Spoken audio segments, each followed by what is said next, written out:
Creating menu buttons is a relatively easy process. So to begin with, you are going to click Insert, choose the shapes. You have a large variety of shapes to choose from. Any one of them would make buttons. Some of them are more buttonish than others. You can also use pictures as a button if you would like to.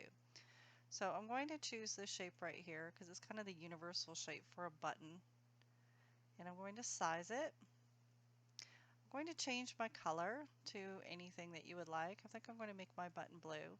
Now notice that when I click off of it, I have a contrasting color. If you like that, leave it there. But generally, I like to make my outline also match what I chose.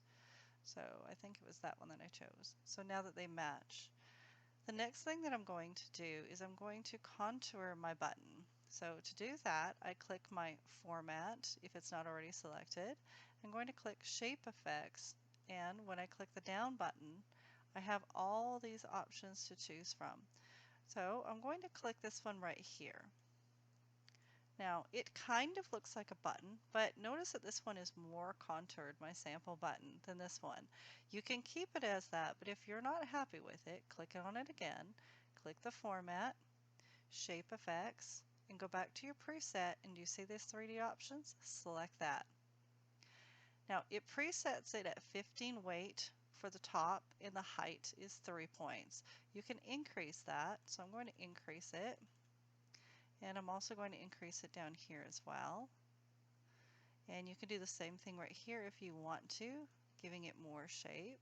And when you click off of it, it looks more in line with what we have up here.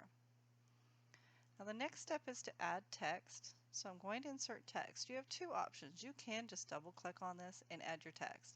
The problem with it is that your spacing and your height, especially if you have more than one line, doesn't work well when you do that. I prefer to give myself the control that I want by clicking your text box and adding it over top. In this one I'm going to write as return to the main menu.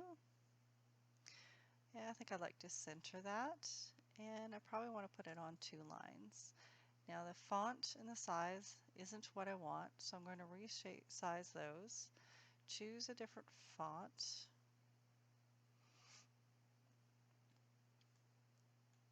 I can bold and italicize if I want. I think I also want to change the color, so it's a contrasting color. I think that looks better. There it is.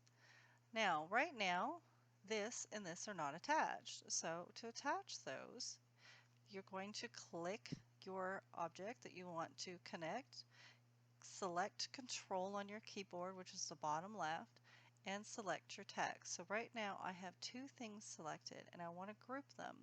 So I'm going to right click and group.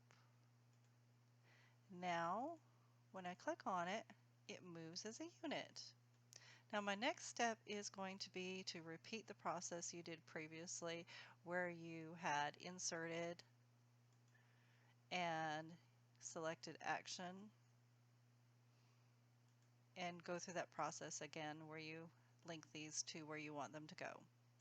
So that is how you actually create an action button.